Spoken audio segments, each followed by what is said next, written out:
Ladies and gentlemen, welcome back to a brand new episode of On It. I am Mikey. That is Devin. Damn, I wish I could remember what we talked about. I couldn't even remember what we talked about the Super Bowl. If it has to come down to that, or I just seem like a hater to get my point across, I'll do it. Oh my God, he missed it!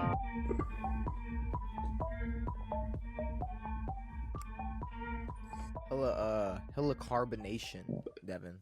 Hella carbonation. Yeah. Ladies and gentlemen, welcome back to a brand new episode of On It. We are here. You got me. You got Devin. And we got week 6 football to talk about, Devin, because I'm gonna say, you know, obviously we're coming off of that double header, and a lot to talk about when it comes to those two Monday Night Football games. But I will say the overall kind of trend for today's episode is going to be I guess kind of the fraud watch. Sure. We're the fraud watch. It's going up. It is increased. We're on high alert right now for frauds. Through with his left arm the whole game. So yeah, he wishes. It was. No, it he was, wished it was he really probably impressive. would have done better. He wished he could have done Usually on American soil, he's going to throw with his right arm. He's going to, he's throwing this way. He went over to the UK and decided left side. We're going to do everything on the left. Because that has to be the reason he threw for 45 fucking yards. But what I didn't even factor in is he had negative 55 yards in sacks. Well, okay. Or 55 yards in sack loss. But 45 total passing yards. They didn't get their first down until late in the second quarter. Some of the worst shit ever. Well, you're pretty much taking at this point, we're getting to the point where the Jets are slowly slipping to the worst team in the NFL versus the best defense in the NFL. Okay, very quickly. I mean, they're the only winless team. Yeah. Right? They're the only winless team.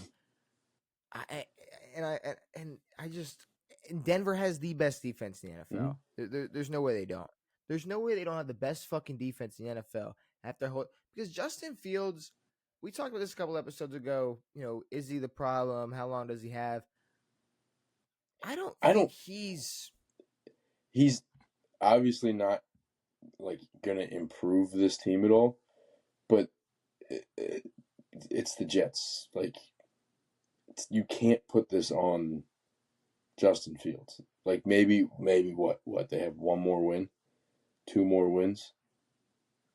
Maybe with who? If they have a Tom Brady level quarterback, they might have a win. But now Garrett's hurt. I guess. I guess when I look at that Jets team, I mean they just, I mean, they're the Jets. There's not much to say. When you look at Justin Fields, I mean, Justin Fields has problems. Mm-hmm. Justin Fields is a problem. Mm-hmm. Justin Fields not the problem. I mean, the Jets O-line, like you said, how many yards in sacks? 55, 9 total sacks. He had the same amount of completions as sacks and got sacked for more yards than what he threw for. Devin, it's Justin Fields. This is somebody that probably could have, I don't know, avoided at least 2 or 3 of those to at least, I don't know, throw it away. I mean, something. So, this is Justin Fields. This is the guy who was just as good as Lamar as a scrambling quarterback in Chicago when he ran for 1,000 because he was running for his fucking life. I don't know what's happened. Well, he said he was top. He said he was top 5 all time, right? Something that level of stupid, yes. Top 5 all time mobile quarterbacks or top 5 all time scrambling quarterbacks. I don't know. I don't know if I can. I don't know if he'll ever slip into the top 5 all time scrambling. I'm not sure there's a top 5 on his horizon ever, But that's the thing. I know Denver has one of the best defenses in the NFL. The problem is they look so goddamn scary against a team like the Jets. I don't know. Obviously they're not good. They're not holding probably another offense to some shit like that again for this year. Yeah. There's no way. Well, there's no unless Yeah, there's nothing. There's no offense that bad. Now the glaring issue, the very big issue, is that Denver couldn't do anything offensively. I mean, they scored a touchdown. No, and that is another thing. I never bought into Denver having a good offense. No, but I mean, Bo Nix threw for 4,000 last year. We were starting to see signs of a building offense on top of their already good defense. We're not. Look, I hate to be that guy. I really hate to be that guy, but it like in 2025 with the amount of games and how just the volume, like just how much people throw in NFL games now, throwing for 4,000, like just saying like I threw for 4,000. Cool. I agree. You know, like Bo's not on Caleb pace Williams to throw might for just 4 throw for this year. Caleb Williams might just go throw for 4,000. A Bears quarterback has never thrown for 4,000. That's what I'm saying. So exactly, and he might do it, and guess what? It's still not gonna be like the only reason it's gonna matter is because it's the first Bear to ever do it. And he's gonna be like, well, fuck, look at Caleb Williams. I mean, it's obviously it would be better than what he did last year, but I don't know. Throwing for 4,000 yards, that's cool. I mean, you got receivers that are in the NFL that should be able to catch those balls you're throwing. So good job. But in terms of, I mean, if you just look at, I don't know, I'd love to see his attempts or how much time he spent on the field last year, because I would really love to imagine that Denver defense gave him plenty of opportunities to sling that bitch. They definitely did, and he had him this game because, the Jets. Shout out to their return man, Dog. The only reason they had any points in that game because they couldn't get a first down in that first half. So, shout out to whoever their return man is. But game that bitch 30 times. Game sucked. Sorry. Because and here's the thing: if you looked at a game like this, 13-11, team like the Broncos with that type of defense and that score, you would assume that they dominated on the defense side of the ball and probably dominated in the rush game. We're definitely not throwing it 30 times and only putting up 13. Oh, they did. There's no way. And holding this team to 11. Did they? Did they throw it 30 times? Yeah, they threw it 30 times, and I think JK ran for maybe 40. Ugh. So, it's like it's not, it's not this wasn't they didn't play a game that was like, all right, well, this is our formula to win. It's like, no, we just played the Jets today. Yeah. And that's why we won. The formula to win is being on the Jets schedule. Yeah, they should be very, very, very, very, very disappointed in beating the Jets by 2. But no, well, then that's the thing. It's like, but here's the thing: Broncos being on fraud watch, I don't know if they were ever not. Like, you got to be at a certain level of You got to have a certain level of expectations to be on fraud watch, and especially on the defense side of the ball. It's like, well, clearly they're fine. 45 fucking passing yards is ridiculous for somebody who was still breathing after that game and played. Like at first, a day had passed, and I'm going back and then I remember Justin Fields. I'm like, he didn't die, right? Like he played that game. He played whole game. 45 passing yards. Just ridiculous. But all right. All right, now we're getting the fraud watch. I'm not gonna lie, we got some fraud. We got a little fraud alert. We're on fraud watch. We got Arizona versus Indianapolis. Yeah. I really hate to say it because I do enjoy watching the Colts go 5-1 with some type of weird resurrection with Daniel Jones. I don't know who punched Anthony Richardson in the face, but it happened. They were like, the coach was like, "I got to address it." Anthony Richardson, orbital fracture, doing band work. How do you break your face? What? Well, doing okay. this. Yes. Oh, Yep. Yep. you know what So could I have? imagine Someone could have fucked with him. They're like, yo, if you no. pull really hard on this fucking band, your biceps are gonna get fucking toast. And then he fucking No, I think that was the thing. I think he was getting some resistance here, and it probably either broke or slipped, and he bow. I think he broke his own face. I mean that's pretty funny. Like an orbital fracture I mean, sucks, but it is funny that you broke your face from band work. but it, I don't want to say it's like some shit like bound to happen or anything like in a positive way, but No, it's like or like anything that sounds positive, but it's like the irony or just the coincidence that I mean the fact that it's Anthony it, Richardson, it's like yeah, when it rains it pours. Like you're not only are you a backup to Daniel Jones now, you're probably not going to see a field before breaking your face, and now you're really not going to see the field. Um, Devin, take a second and just think about breaking your own face. yeah. Well, Anthony Richardson, like Just everyone knows, is an athlete and he's very strong and probably destroyed a fucking rubber band and just beat his cheekbone. but that's what I'm saying. You know, The Anthony orbital Richardson, bones like are. I'm sure It's he like it's a group of bones. I think like just here. was, Could be but that's what I'm brow. saying. Could be Like cheek. Could be like eye socket. just catching yourself anywhere around here, like, and you did it yourself. I mean, I would hope. I'm just saying. I don't know. I took a second. Like there was a part of me like where I zoned out for 1 second and thought of just breaking my own fucking face, and that would fucking suck. So I think in terms of like Anthony Richardson injuries, this might take the top spot. Yeah, I mean he's got some pretty. He's got injuries on his list. This is a. Well, I've never heard of this. This is like the fact that not only yes are you like a bad quarterback and your careers in the dog shitter and all this stuff. You're the first guy in the NFL to ever break their own face.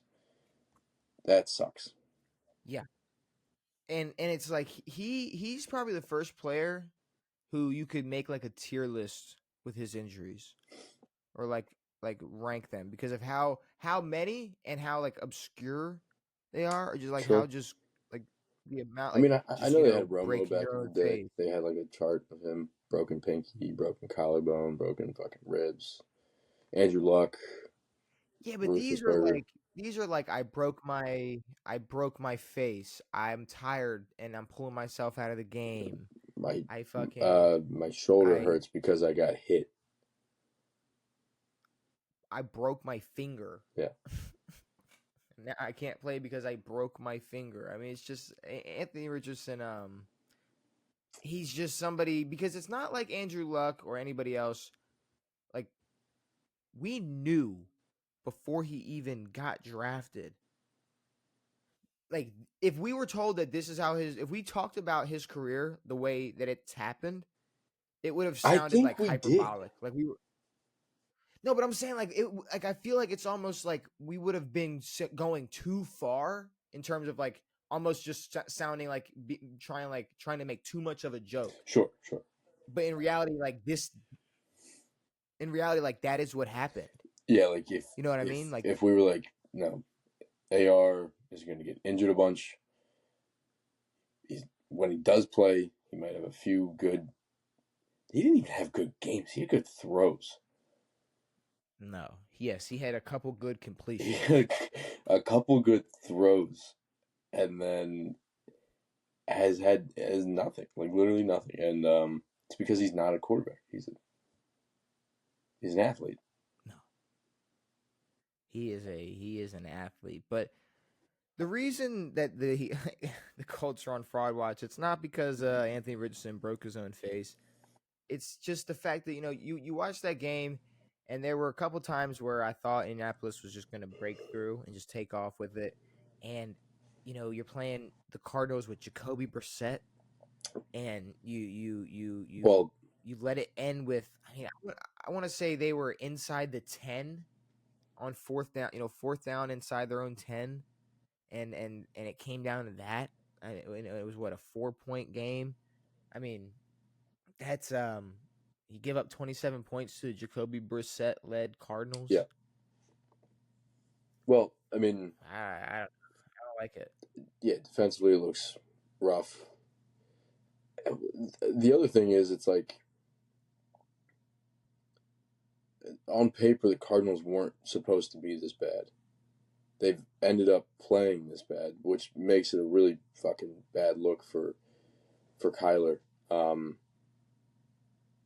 So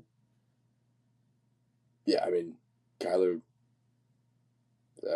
he needs to be on fraud watch. Should have been on fraud watch a while ago. But no, I mean the Colts are not some contending team. We've known that. They haven't beat anybody important. But that's the other thing. It's like some of these teams that are up there and important and good can get got out of fucking nowhere. Yeah, for no reason. But that's the thing, though. I don't know if the Colts are even one of those teams that are going to be up there. And because now it's like now that we're in week 6, it's like we can really start looking back on these games. And, looking at the fact that think about the way we just talked about Denver's offense, and they allowed 28 points against Denver. It was 29-28. Tennessee, they allowed Tennessee to score 20, which, I mean, shit. How many times has Tennessee scored 20 points this year? We're gonna get to that. Crazy, but we'll get to that. LA Rams, they lose 27-20. They're two good games in terms of what they held them to. They held Miami to 8 points. They held Vegas to 6 points. It's not. Here's the thing. I think that you're going to have the Colts. They could win 7 games or they could win 12 games, and you're going to have great performances from Jonathan Taylor. Yeah. So it's, in terms of offense, I think they got it. I think their defense is cool. I don't know how their defense is going to look against a high motor type of offense. Yeah. Like, I don't even know if I can call the Chargers. Not anymore. I could see their defense probably keeping up with the Chargers. But then what I'm saying is after that, it might start to get a little tricky. Like, I want to see specifically November 9th, week 10, what are they going to do 9:30 in the morning, 9:30 in the morning, what they're going to do to contain Bijan Robinson. In Germany? I believe so. Olympia Stadium. Oh, that's the venue. That's just the venue. Yeah. Who the fuck knows where this game is? But I think it's true. It don't matter. I don't care. I don't care if it's in Germany, London, Australia, America, Atlanta, motherfucking Indianapolis. I want to see how they're going to be able to contain. I want to see how the Falcons' offense looks week to week. We don't know. I don't care. I think it's going to be. I think week to week it's going to. We're going to talk about another defense. I honestly think that the Colts might be one of those teams that we don't really have to figure out, like the Vikings last year. We know they're not going to do anything important, and they may or may not have a good season. They may or may not pull off a lot of good wins, but we're not going to know. We're going to stop fucking playing with the Vikings because I know they lost. I know they lost the way they lost in the playoffs. These motherfuckers had probably a top 3, if not top 5 defense in the NFL last year. And they had one of the best defenses in the NFL last year. You had Sam Darnold, who, sure, you can give credit to whoever, but I mean, Justin Jefferson was the best receiver in the league. You just had an offense that was second week after week. Jamar was last year. I don't know who's better. So, I mean, you want to have the conversation? I mean, I'm pretty sure year in, year out, it doesn't matter who's on the Vikings throwing it to. That's true. Justin Jefferson. If Justin Jefferson got to go right into the NFL with the same quarterback, I think maybe it would have been easy. Definitely would Maybe have. been nice. That's fair. Stay with Joe Burrow. But I don't know. I think Justin Jefferson. I thought you were I'm pretty sure you were at one point like, no, Justin Jefferson cleared. No, and But I think so. I was just trying to bring in the fact that Jamar had more yards last year. Is all I meant. Yeah. I mean, sure, but he had Joe Burrow. He had to throw it 50 times a game. That's true. It's not my fault. I mean, have a better run game or a better O-line, which the Minnesota Vikings had, both of. So, either way, the Vikings were a better team than this Colts team, and that already says enough to to say what the Colts are going to be able to do this season. Yeah. But yeah, no, Colts they still get the win. I don't think the game should have been this close. It shouldn't have came down to the wire. It shouldn't have came down to a stop within their own 10. And it definitely shouldn't have happened with Arizona's backup quarterback. But we will be able to see, actually, fuck that, week before Atlanta. We'll see them against Pittsburgh, then we'll see them in Atlanta, then they'll have a bye, and then we'll get to see them against Kansas City. So we'll get to see some shit. We'll get to see some shit from the Indianapolis Colts and see, what they can really do, especially on that defensive side of the ball. We got Browns, Steelers, Devin. And what we said last episode was we wanted to see how well their offense did against the Cleveland Browns defense. And I guess on top of that, we also got to see, how good see, here's the thing. I'm not going to sit here and say the Steelers defense is incredible, in terms of how they played against the Cleveland Browns. But, I mean, they were able to hold them to under 10 points. They even had Jalen Ramsey out there getting sacks. I mean, they were doing their thing. But it's Dylan Gabriel's second career game, and it's the Cleveland Browns. I don't really know. I don't know what there wasn't. I don't know how much I really expected out of the Cleveland Browns. It was really just wanted to see the Steelers offense, Browns defense. Yeah, it was. I mean, less of like how good is the Browns defense. We know the Browns defense is good, but yeah, more so of like, yeah, can the Steelers not get held to 10 points like the Packers did? Can they take advantage of the Browns' miscues on offense? And they did. Yeah, I mean, what did I say? 28, 23 points they put up. I think I said 28. 23-9 or something, right? Yes, 23-9. Yeah, I mean, you can't really call it a statement win. Doesn't mean anything outside of a divisional win. Doesn't tell us anything about the Steelers. It tells us that the Browns offense will continue to suck regardless of who the quarterback is. But, the Steelers are 4-1. And, they're going. I mean, okay, so next week they got the Packers. And then they got the Colts. And then they got the Chargers. So we got 3 good Steelers games in a row coming up. I will say that. So we'll have 3 good games coming up, 3 interesting games. They still have to play the Bills. They still have to play the Ravens twice, which that could be. It could mean nothing. Who knows? That could mean nothing, but it's Ravens Steelers. It's always some bullshit happening. No, you guys might be a tune-up game. The Lions. That's so funny. I mean, I don't know. I'm not gonna have a debate about the Baltimore Ravens right now, but I mean, it obviously it depends. No, I mean, is it gonna be fucking Tyler Huntley, Cooper Rush, or Lamar Jackson? I mean, who's playing? Yeah, it does mean something. It matters a little bit. It matters a well, no, actually, it means everything. It means everything. We 100% know what the fuck. I don't know if you saw that stat. It was something like, oh man, what was that stat? Since you're just gonna make me bust out Raven stats in the middle of a Steelers Browns as one review. Ravens are averaging 6.5 points per game without Lamar Jackson. That's not bad.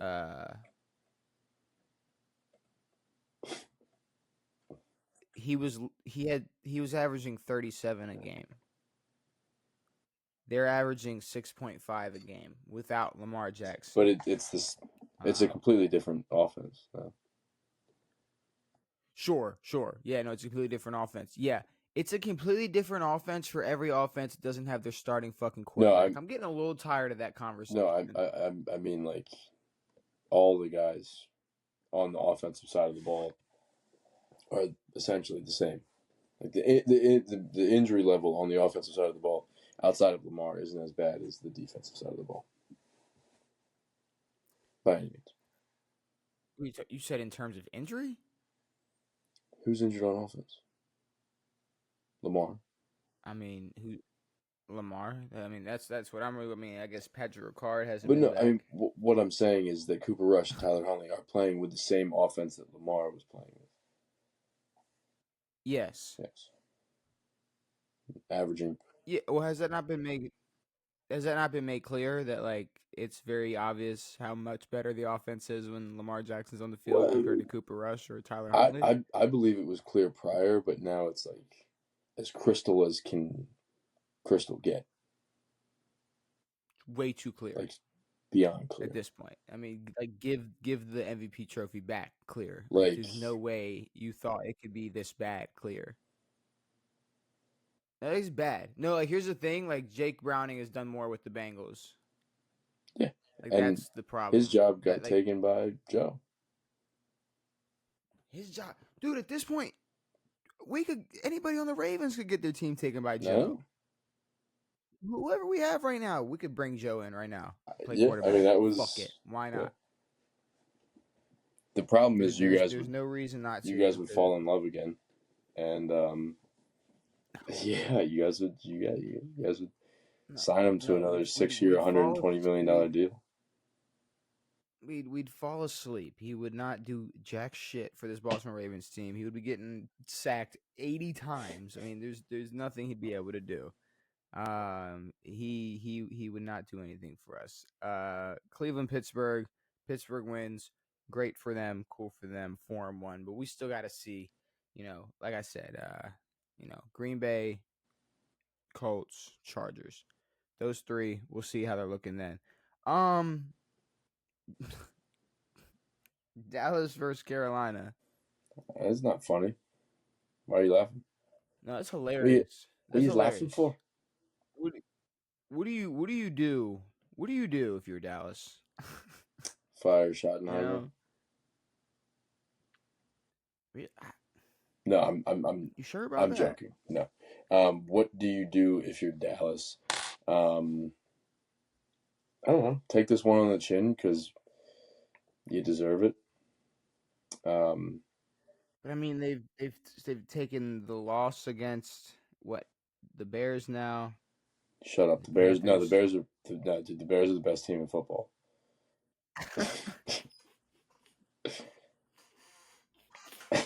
Shut the fuck. No, Caleb Williams is legit. Caleb Williams earrings. There's something in those things. There's something in those little Tinkerbell earrings. At this point, I pretty much have to just consider Dallas just out of the conversation. There you go. Fraud watch. They're our next fraud. You had the Colts. Well, yes, the Colts, but for me, Dallas. I mean, yes, out of it, maybe, but still kind of in the race to maybe steal a playoff spot for no reason. Defensively, they're so bad that it's probably going to end their season for them. Well, see, I'm going to have to look at. Let me see. What I need to check for the Steelers for the Cowboys is the problem is the Bears and the Jets, the Bears and the Panthers. Those are supposed to be like gimme wins. Yeah, but the Panthers have been a weird fucking team. But they have to go play the Commanders, and then they have to play the Broncos in Denver. They get to play the Cardinals. They get a bye week. They get the Raiders. But then, are the Cardinals a gimme? Hold on. The Cardinals are an absolute gimme. Maybe. Like, it's supposed to be for the Cowboys. Yeah, no, It's I mean, supposed yeah, to be. it's supposed to be. Here's the thing. After Cardinals and Raiders, they have Eagles, Chiefs, Lions, Vikings, Chargers, Commanders. And then they end the season with the Giants. Maybe one win in that stretch. No, that could actually be in a 1, 2, 3, 4, 5. And like, So I don't think they beat y'all twice. I don't think they beat Washington twice. I think if you split gotta it, think like at that either point way. of the season, there's going to be a lot of teams hitting more of a stride than what they're hitting now. So right now, if we say they split with the Commanders, they'd be 3, 4, and 1, and then I don't know if they beat the Broncos. 3, 5, and Also, 1. the Say tie they beat is Arizona. 4, 5, and 1. Say they beat the Raiders. 5, 5, and 1. No, the tie absolutely does not help at all. 5, 5, and 1. Well, I guess maybe if somebody's 5, 5, like, 5, and maybe 1 it is does better than help. 5 and 6. Well, let's see. 5, 5, and 1. Eagles 5, 6, and 1. Chiefs 5, 7, and 1. Lions 5, 8, and 1. Vikings. Well, just give them that just cause. 6, 8, and 1. 6, 8, and 1. I 6, 8, and 1. Chargers. It depends. It depends. Like if the Chargers like. I don't think they beat the Vikings and the Chargers. No, and that's what I think. I think the reason I said 1 is because they could beat 2 of those teams, but you got to split those 2. So then 6, 9, and 1, and then they play the Giants. So No, sure, they play 7, 9, and 1. No, they play us. Us and the Giants. Yeah. We already split y'all and put the two there. So 7, 9, and 1. They're not making the playoffs. Well, that's not a playoff record, generally. It's well, they're gonna have to win games they're not supposed to win, and this is now that we look at their entire schedule, losing this game is like really bad because it's supposed to be next week where they have an important game because they're playing us, and this was supposed to be a regular game. And Rico Dowdle said, "I'm going to break some records for no reason." He did the same thing last week and even better. But here's the thing: we are forgetting because I'm looking back on the seat. Like I said, we can already start looking at these games and get a feel for these teams. The Cowboys beat the Russell Wilson-led Giants by 3 points in overtime. What are we going to do? What are the Cowboys going to do if the Giants are just at their all-time best in terms of potential this season? Not saying they're going to make a fucking playoffs. They get a playoff spot or anything, but it's just, a hungry Jackson Dart-led Giants team getting to play Dallas after barely losing earlier. Run through that Cowboys defense. Yeah, so I don't even know if I can give them that win. So I really don't see. Maybe that game may not mean something. So.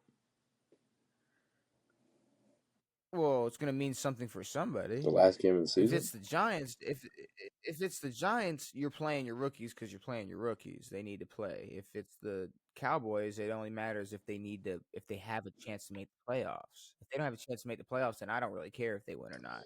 I agree. Which is kind of my point. I don't know if if that game is gonna matter. I guess you're right. Like at that point, they're not gonna probably at least won't have a guaranteed playoff spot. I don't think the Cowboys make the playoffs. I don't know if that's a hot take. I don't know if that's like an overreaction. That's honestly, I'm not even really overreacting. I would just, if we're taking a look at their season, how they've played so far, and then we look at the rest of their schedule, they got a fucking gauntlet coming up after their bye week. CD still hurt? Yeah. And also, I'm glad you brought up CD. I'd say a little wrong. I'd say George Pickens has been proving us wrong. Yeah. I mean, he's look, and that's kind of the biggest issue is like offensively that they haven't looked horrible. They put 40 up on the Packers and what was it, 27 this game? And yeah, they've had some good offensive games, but the defense is so incredibly bad, which is kind of funny to think about now that like maybe it was one player. It wasn't, but that would be funny. But when you look at George Pickens and how he's played for the Cowboys so far, I mean, we thought he was going to potentially be able to help this offense as a wide receiver too. Like, especially with the consideration that CeeDee Lamb is the number one and getting doubled. Now that CeeDee Lamb, yeah, exactly. Now that CeeDee Lamb is out, George Pickens steps up. I mean, if anything, I feel like people thought this offense probably would have taken a step down. When you think about it, GP was wide receiver 1 in Pittsburgh, and there was some real bums throwing him the football. Yeah, but all offseason it was like, oh, George Pickens, the Pickens route. He just runs a fade. He can't run a route. It's like, no, he's been routing motherfuckers up. He's been yakking. He's been getting yak. He's been doing everything you need a wide receiver to do. I mean, I feel like and like you said, maybe it has something to do with who's throwing him the football, but you out of all people you're going to admit like, oh yeah, no, I feel like if you send a receiver to Dallas, I mean, yeah, Dak's going to make him a star. Not even close. But when you look at Mason Rudolph, Justin Fields, Russell Wilson, who the hell was the Steelers quarterback 2 years ago? I said Aaron Rodgers. Who the fuck was this? Beautiful question. Who was slinging that rock 2 years ago for the Steelers? You got me stumped. Who the fuck was throwing the football for the Steelers 2 years ago? No. Who was throwing the football for the Steelers 2 years ago? You're saying before last year, 2023. Are we this cooked? Are our brains this cooked? Holy shit. They went 10-7. They went 10-7. It looks like it was a 12 games from Kenny Pickett. KP. And then you had three. You had Mason Rudolph. He went 3-0. A few from Rudolph, yeah.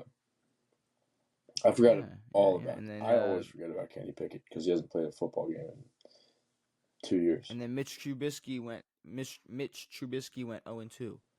Mitchell.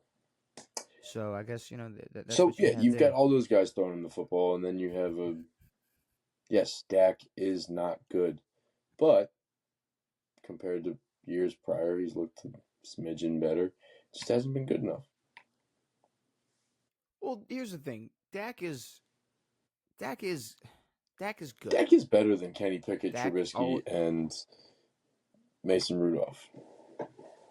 Yes, you could probably combine them, and no, Dak is better. The thing is, I mean, every year you're gonna have, if it's a healthy Dak, you're gonna have he's gonna have numbers that are MVP worthy, I guess.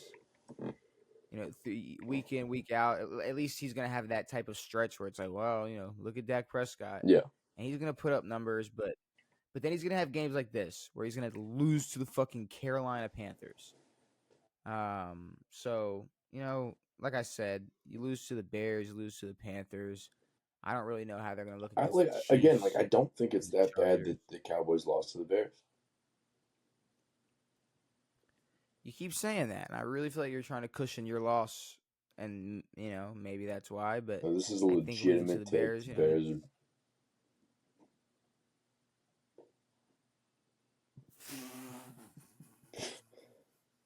Bears are good. I don't know how legitimate that take was. How about the Chargers in Miami?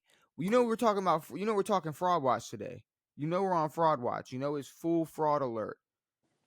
The Los Angeles Chargers. What the fuck are we doing? Playing the Miami Dolphins. Hurrying down the field with less than 30 seconds to go, hoping we can get in fucking field goal range to win this football game. What are we doing? What are we doing? Miami Dolphins. We're playing the way that the Chargers should play.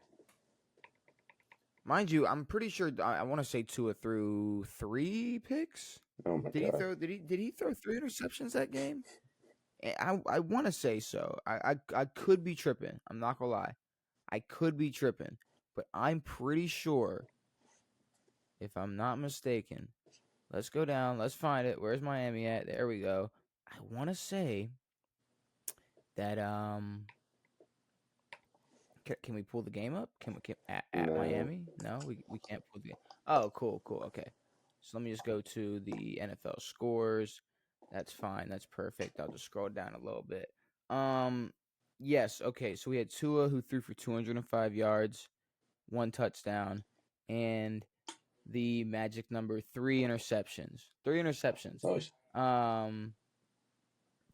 So I don't know what that is. I don't know what that was, but the Chargers only beating the Miami Dolphins by 2 points, and like 2 points they had to fucking fight for at the end.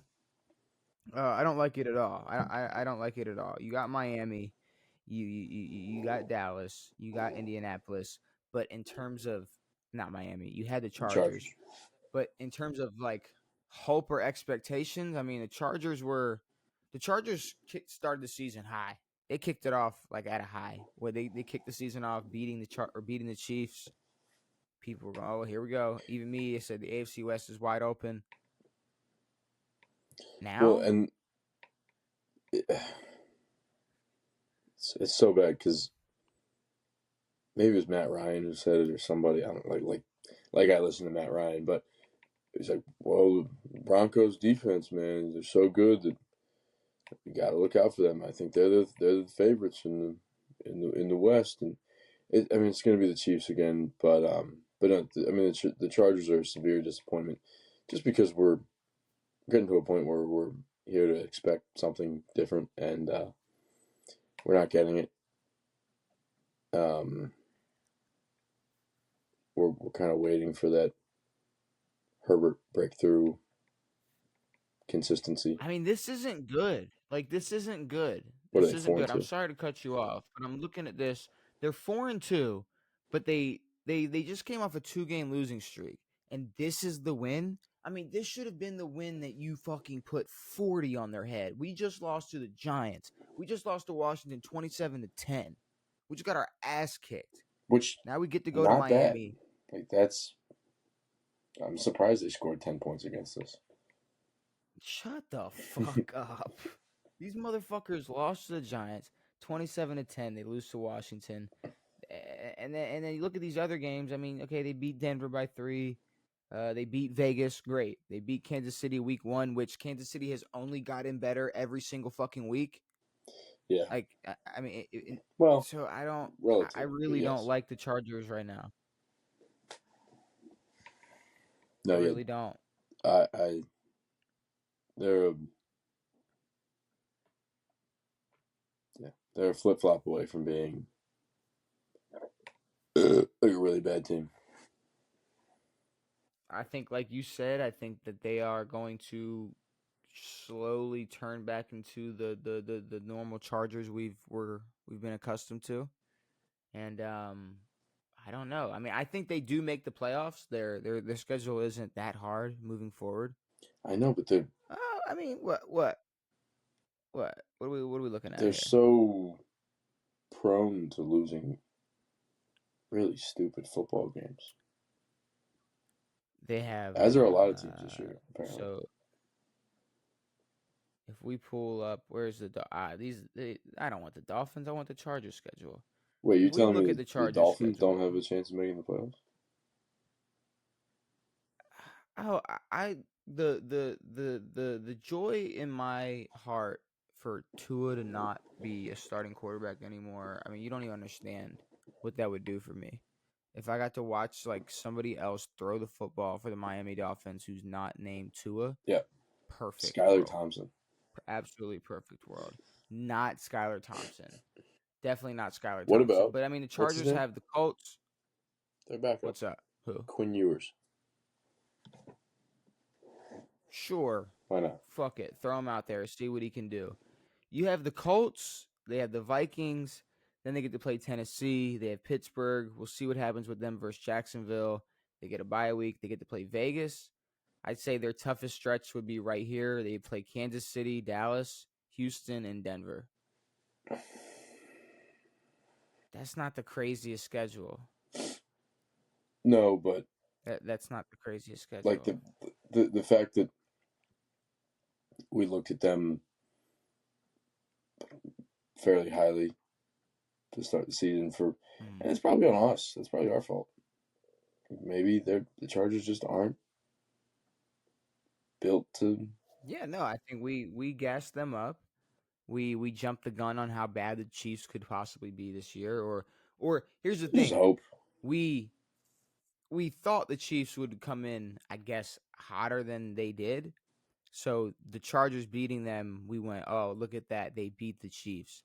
But every single week that has passed, we've seen that the Chiefs definitely weren't even close to how good they actually are going into that game versus the Chargers. Yeah. So that win to me, it's not. I don't know. I don't know how meaningful that win is going to be 5-6 weeks from now. It won't be. It'll be as meaningful as, like, I don't know, putting mayonnaise on it. Don't even finish your sentence. I don't know what you want to put. I don't know what I'm putting mayonnaise on. Rams, Ravens. Go ahead. Defense didn't get diarrhea on. That was nice. When they needed to, the Rams kicked it in, but yeah, but like sitting up there with like Jets level bad offense, very, very bad. I mean, Derek had 122. Cooper, I don't know. Like, yeah, this is the game that Derek has over 100 yards. All the other games, 50, 45, 12, whatever the fuck, have 100 yards this game. I mean, I was wholeheartedly expecting you guys to get 40 burgered. Didn't happen. Well, it was close for too long. Kinda, I don't want to put them on the list, but Devan, they're close to that fraud. They're close to that fraud watch. Huh? Well, you were go ahead. Way higher up on the Rams than I was to start the season, and they do have the potential, but there's some just overarching factors that may hold them back. The reason that I'm so high on the Rams is because they're good. They're a good football team. They have one of the, in terms of talent on the offensive side of the ball, beautiful. How better their defense already looks compared to last year. You know, the step down it looked like they took last year on the defense side of the ball. They look a lot better this year. I like the Rams. I just think, like you said, I literally have it written down. The fact that they didn't go out there and drop 40 on that Ravens defense, a little concerning. Maybe they went in just like, yeah, it's the fucking Ravens with Cooper Rush. We're going to take it easy today. Mini bye week. Yeah. You know, could have been something like that. But at the same time, that score still doesn't really say Not even how close. They scored 2 touchdowns in under 2 minutes. Yeah. They scored. Cooper, at this point, I can't remember, either fumbled or turned. The ball was turned over very quickly. And then they scored, boom, they scored real quick again. Besides that, it was 3-3. I know, it was super flat game. It was 3-3 most of the game, but you guys turned the ball over. You guys weren't doing anything impressive. And yeah, it was just I don't know if it was a lack of like, maybe they're trying to do too much. Maybe they're trying to really outwork you boys, but they couldn't get anything started in that first half. And when did they score? Fourth quarter, late third. Third quarter, and they dropped a lot of balls too. Yep. They dropped a lot of. There was a lot of drops. So honestly, I mean, they were a couple Devontae Adams catches away from probably beating us a lot worse. Yeah. So that's why I can't really put them on the fraud watch. I can't put them on fraud watch yet, but we'll see. We'll see what happens with them. New England versus New Orleans. Not much to really say about that. I mean, the only thing I have to say is there were a bunch of bullshit ass penalties. I saw some highlights of some of those Diggs penalties, and they were false. I definitely missed those. So there was there was an OPI. Diggs barely touched, didn't even extend his arm, just kind of touched him, and then caught a crazy ball. And then I think there was another OPI earlier in the game. I don't know, but yeah, the Pats stole him. I still think the Patriots got work to do in terms of how good they're going to need to be to even make the playoffs. Well, they're leading their division right now. It's probably the last time we'll hear that this year, but yeah, I was gonna say that will change eventually. Yeah. In New Orleans, I mean, like I said, they're just kind of keeping teams honest. It's like you're not just gonna come in here and be able to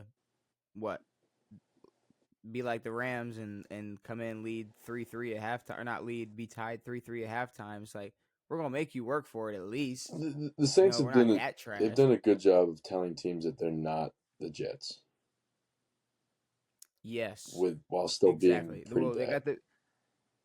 They got to play what? Did they get their win off Tennessee? I think so. Is that who New Orleans got their? I can't remember who New Orleans got their win from. It might not have been Tennessee. But either way, if the Titans played the Jets, the Titans are destroying the Jets. So. And the Titans are terrible, and Lord knows who their head coach is going to be and all that stuff. But I don't know if I can say that. Maybe I'm being stupid, but Seattle and Jacksonville. I mean, I don't know. What 20-12? Seattle wins. Yeah, Seattle is right where I thought they'd be. Good enough to beat a decent Jaguars team. When the biggest news story from that game is Travis Hunter got baptized before it. Probably because it was a shitty fucking game. No, this game wasn't that good. I think the Seattle Seahawks are a little underwhelming, and the Jags. I mean, the record's cool. What are they, 4-2? Yeah. I mean, it looks good. Looks great. But I don't know. I think it could get ugly quick for the Jaguars in terms of record. When you look at Jacksonville over the past,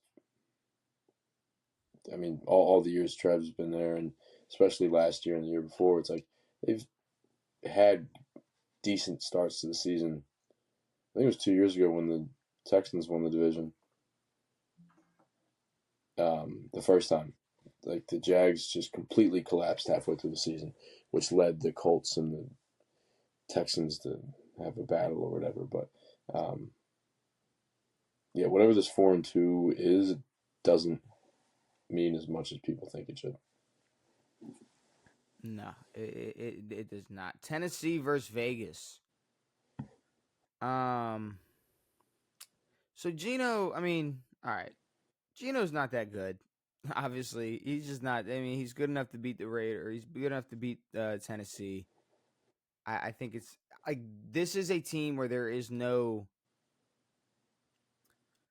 getting better.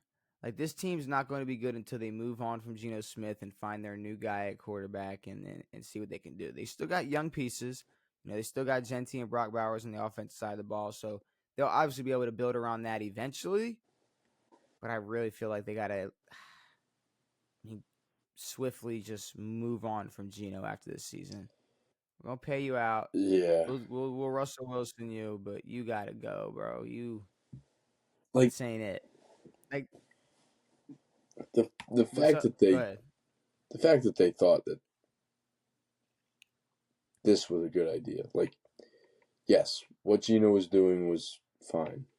It was impressive.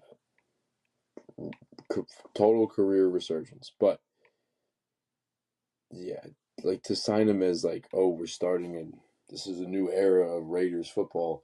Who's your quarterback? Geno Smith. Not a good idea. Like this like it's not as bad as the Sam Darnold thing. That's fine. But like Geno was a filler. He was like, oh, yeah. Geno's playing okay? Well, I guess we'll keep him.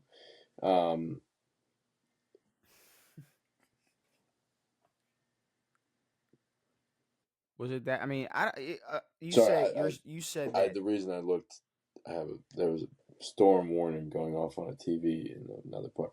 I thought you could hear it. I thought it was from you at first. I had a little attack. Too much Tylenol. My bad. No storm over here. You said Seattle is worse in a worse spot or a better spot? No, I think Sam Darnold will do fine there. I think he's doing all right, but like again, like it's not like we're starting a new era in Seattle. Sam Darnold's our quarterback. It's like it doesn't feel right still. So, but Geno's wasting time. It doesn't. But the difference between Seattle and the Raiders is if you had, say, Sam Darnold on the Raiders and he was good enough to at least, I don't know, continue to develop Brock Bowers to be the best fucking tight end in the league and help Genti and just I don't know, the fact that you're obviously not building your future around this quarterback, but at least whoever you're going to have at quarterback be a veteran that can help get these guys more not pro ready because they're in the pros, but just more good reps. More polished. Yeah. Just a little, just more clean football. When you're playing with Geno Smith, it's kind of hard to play clean football. Yeah, that's just what it is. And then when you're the Tennessee head coach, you file for unemployment. You do. Well, which isn't that weird? You take what you. Isn't that weird? Get. Like, so okay, let me ask you a question. What were your expectations for the Tennessee Titans after week 6? Like if going into the season after 6 games, what would you think was going to happen?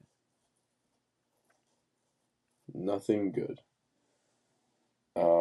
Okay, so you would say that the head coach would, then that means he reached expectations, right? What do you mean? You're saying that you had no expectations for the Tennessee Titans to zero expectations for this head coach and for this team.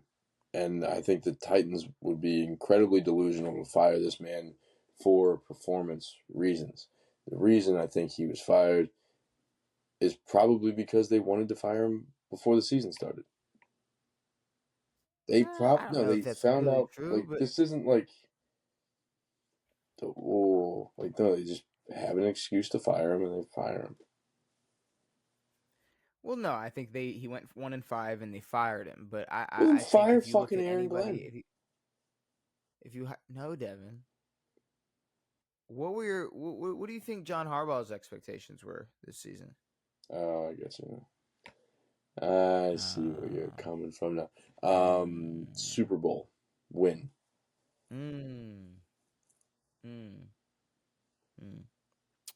Yeah, Super Bowl win, Super Bowl appearance, AFC Championship win. No.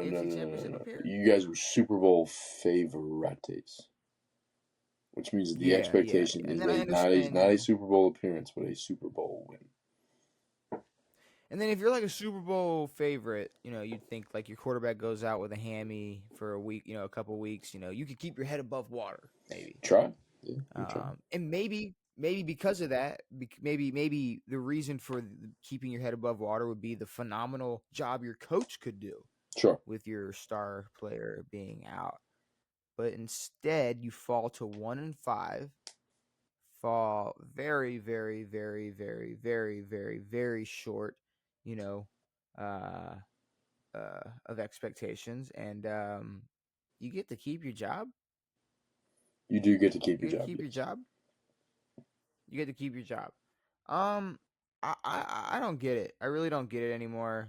We're seeing coaches who, I mean, at this point, can I even say deserve to get fired? Get fired, and we're seeing John Harbaugh just completely a. I don't know if I've ever seen a locker room like like this Ravens locker room ever. Like they are so The word is what's the word? They are so dejected. yes, but they are just so done. Like you can just tell. Like Dejected. they don't No, want to be out there. there They is don't not want an to ounce play. of hope left in this football team. They don't want to play football anymore. Yeah, there's And I hate to keep. nothing. I'm not gonna sit here and keep putting everything on Lamar Jackson or keep bringing him up, but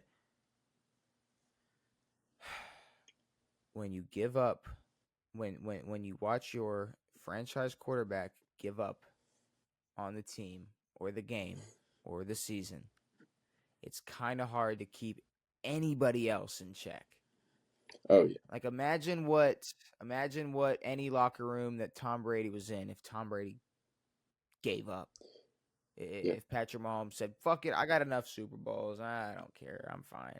It don't matter." You know, it would be pretty hard to get the guys around your star quarterback, your franchise quarterback, to rally around him when they don't even want to be there. Yeah.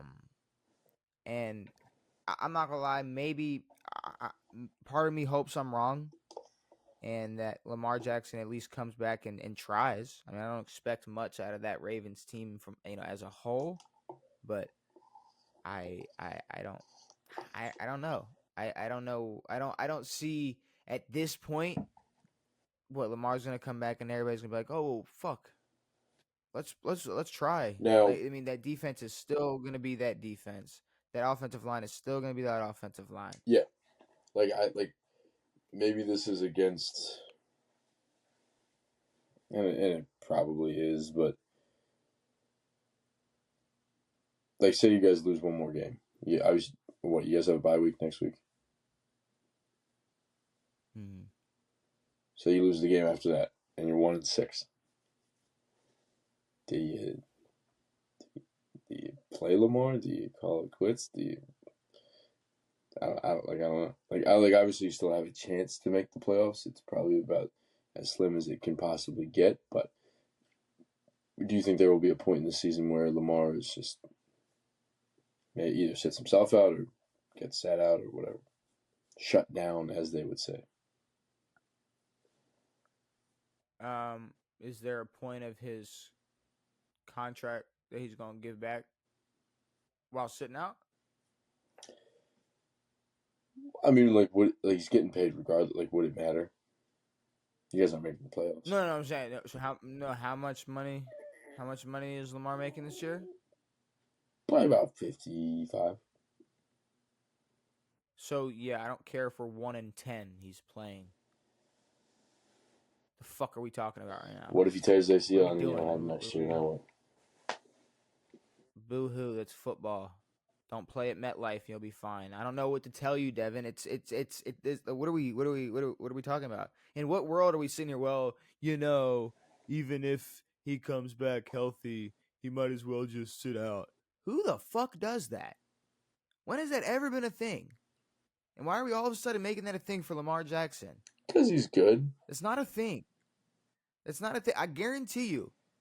Well, because there's a lot of lackluster guarantee quarterback you. play in this football league of recent, and why not protect a little bit of good football you got left? I don't know because the Ravens play on Christmas Day and the NFL ain't missing out on that money. I don't know what else to tell you because Lamar Jackson's going to play football. Lamar Jackson's going to play. It's the Baltimore Ravens. I mean, if Lamar Jackson chooses to not play the rest of the season because we have 7 losses when he comes back or 6 losses when he better, first of all, fuck that. He better play after the damn bye week. I'm pretty sure we play the fucking Bears. So if he doesn't come back and play this damn game after the bye week, then yeah, no. Complete bullshit on the hamstring. There's absolutely no way. It would. I mean, it would be a cool story if you fucking, guys make the playoffs in 1-5. Wow. That'd be such a cool story. And then, like, what, lose in Buffalo again? Sure. That'd be fucking sick. Yeah, you guys would lose love in to see that. No, at this point, Denver. I don't even know what I want to see. If we lose in fucking Denver, call it quits. Call it fucking I don't know what I quits. want to see either. We're not losing to fucking Denver. I mean, look, it's what you want to see and then what you're gonna see. You're gonna see this. Probably gonna see the Chiefs in the Super Bowl. It's probably what you're gonna see.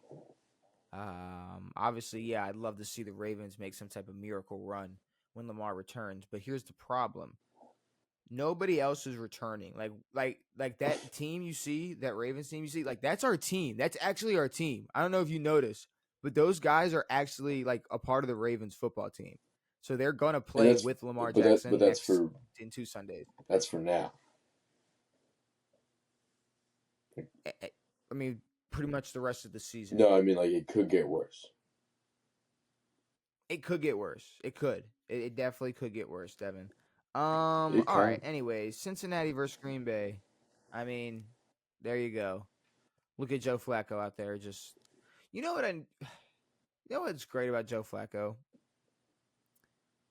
Like, there's times where Joe Flacco will throw a nice, pretty accurate ball. Mm-hmm. And not pretty accurate, but a pretty, accurate ball. An accurate ball that is pretty. But then you have balls like, especially the ones he likes to throw to Jamar Chase, I guess, after just one game with him, where it's not necessarily a bad ball. It's just either going to be an interception or a touchdown, depending on who he's throwing it to. Yeah, some might say 50-50 ball. See, but it's not even a 50-50 ball. It's not like a throw it up 50-50 ball. It's like, no, unless Jamar decides to jump this route and, I don't know, just have insane ball tracking skills and jump ahead of the defender who's trying to jump the route already, it's going to get picked. And Jamar did jump on that touchdown pass because he had to, because it was about to hit defender in the chest. Because there were 2 Green Bay Packers like standing in between him when Joe Flacco decided to throw that ball. That's why it's not a 50-50 ball. It's like a 100-0 ball. If you throw it to Jamar, it's 100% going to be a touchdown. If you're throwing it up to, Van Jefferson, it's probably going to be a pick. Yeah. I don't know what to tell you. But Green Bay gets a dub. Green Bay looks fucking good still. I don't know what else to say.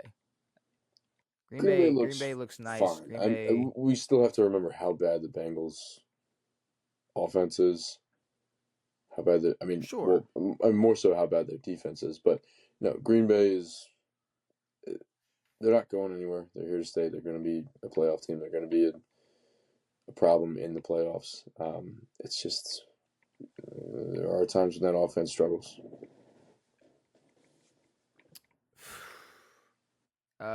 Tampa versus San Fran.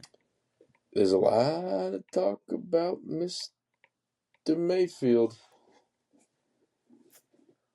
Now, I don't want to be that guy, but I've been saying this shit about Baker Mayfield. Yeah. I've been telling motherfuckers what Mayfield's been about. Look. Brock Purdy, Mac Jones. Mac Jones can be who he wants to be. If he sucks, he sucks, whatever. To be completely honest with you, it was a pretty good game up until about the 4th quarter. Baker fucking Mayfield. No Mike Evans. No Chris Godwin. Ibuka gets hurt. Ibuka hurt in the first half. We got like 5th string guards. We got like backup O linemen out there. No Bucky Irving. Doesn't matter. It doesn't fucking matter, Devin. It's Baker fucking Mayfield. Did you not see that man on Sunday? Did you not see that the way that man was playing on Sunday? Baker Mayfield might be the MVP of this fucking league right now. I don't know what else to tell you. I don't know what Baker happened. Mayfield, they took Baker Mayfield's starters off the field and said, "Figure it the fuck out." And he figured it the fuck out. They took all of the starters off the field. I don't care who you are. I don't care who it is. Every single quarterback right now, if you took away their top four weapons, toast, cooked. What the fuck is Patrick Mahomes gonna do? Take Patrick Mahomes' 4 weapons away. What the fuck is he gonna do? Take right now. Take Josh Allen's 4 weapons away. Right? Oh my God! Bruh, take Jared Goff's 4 weapons. Give Josh Allen 4 more weapons. What is he gonna do? Lose to the Falcons? No. Take Jared Goff's top 4 weapons away. Oh, Jared Goff. Gonna see Jared Goff might be worse than Brock Purdy at that point. You're gonna see some shit if you take away his top 4 pieces on offense. Baker Mayfield, I don't know. You don't need a game-winning drive when every drive is a game-winning drive. Yeah. This was the first game where he didn't even need a game-winning drive. The Bucs are 5-1. The Bucs, like I said, they could be 6-0. And the Bucs will breeze this division. Let's stop disrespecting it. Let's not disrespect the path. Them boys have been going fucking crazy. Oh no, they're going in. Them Bucs have been going crazy. The Bucs aren't just gonna. Oh yeah, they're gonna win it. They're gonna have 9 wins. No. This isn't like we fell into the division. No, like this is we're here. I don't care if Atlanta goes on some type of crazy 10-game winning streak. The Bucs aren't giving anybody an inch of a chance to win this fucking division. No. Tampa Bay, I don't know. I don't know what else to say. I mean, 5 incompletions. You got your top 3 receivers out, and you throw 5 incompletions. It's crazy. What are we talking about right now? It's awesome. No. What the fuck are we talking about right now? Baker's in flow state. It's pretty nice. It's nice to see. 49ers are fucked. Nick Bosa and Fred Warner out for the season. Oh, yeah, no. Fred, what? His leg broke, dislocated, and tore everything in his ankle. So he is completely done. And you said it. You said Fred Warner's leg is toast. I think you said those exact words, actually. Yep. And then immediately, before the game was even over, they're like, all right, season-ending injury. He's cooked. So, yeah, the Niners are fucked. Yeah, the game did not even end before. Well, I mean, you saw when the play happened, it was. Yeah. I think everybody knew. Yeah, and it was over. It was one of those let's go to commercial, not even show it. Type of those are right fun. There. Detroit and Kansas City. I don't know. It felt like the Lions were really never there. It almost feels like the Lions have lost to the Packers and the Chiefs this year. The 2 best teams they've played this year. It almost seems like the Chiefs are getting better every week. But they lost to the Jags last week. It doesn't matter. You lose to the Jags, and then you go and beat Detroit by 13 in primetime. It doesn't matter. And because guess what? It wasn't like it was like a fluky, penalty-ridden bullshit type of game. Here's my thing. A lot of people are complaining about the fact that this was the first game since like the 70s that there was it was 0 penalties and 0 punts for the Chiefs. It's 0 penalties and 0 punts. Wait, Against them? Wait, 0 penalties against them? The Chiefs did not commit a penalty that game. The Chiefs did not punt that game. The Chiefs are just fucking good. I'm tired of this bullshit. I'm not going to keep playing this game. I'm sorry. I'm not going to keep playing this referee game where we decide to take a game and go, look, No, the referees missed this. The referees missed that. There is every single fucking game you could sit there and find 30 holds that weren't called. No, I understand. You could sit there and find, and they, or they talk about a Travis Kelce catch that did not. I'm the last person to sit here and defend the fucking Kansas City Chiefs. I'm a Baltimore Ravens fan. I know. I know. Did that call that get the Chiefs overturned? are just fucking good. Did Kelce one? No. Oh no, they just rolled through it. They rolled through it. But here's the thing about the catch, Devin. The ball didn't move. Exactly. The ball didn't move. He came through. Yes. It fell immediately to the ground, but the ball didn't move. The ground didn't help him make the catch. He caught the fucking football. I'm sorry. I'm sorry that people don't want to accept that Travis Kelce can still catch a football and come down with it. And maybe it's here's the thing. He did catch a pass. It was so. Was like, which I thought was good. The Chiefs are still the Chiefs. And I'm not going to sit here and act like, oh, the Lions are fucked now. But I mean, when it comes to big-time opponents so far, the Lions haven't really been able to live up to their expectations. Well, but in terms of what was impressive from that game, Chris Jones, of course, that front line of Kansas City. But I'm going to be honest, like,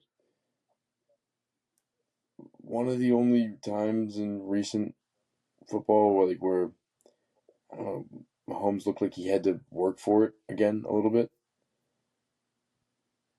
Like there's so many times where you watch Mahomes and it's like the seas part and he just and like no, he took a hit and a few other things and whatever. The worst thing, I don't know what the hell happened, but I think it was early in the game.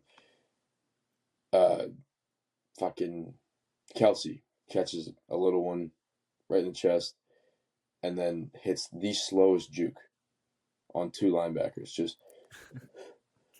and then gets spun. Like literally looks like he's wearing concrete shoes. So I don't know. Out. I don't know if they're protecting Kelce or what, but yeah, I don't know. The Chiefs look good. I mean, I think Travis Kelce's out the door pretty soon. Just I think retire. that's really the case. Jesus Christ. Yeah, he needs to retire after this season. But I'll say, dude, fuck the game. The Lions were fighting after a Week 6 loss. Yeah, that was.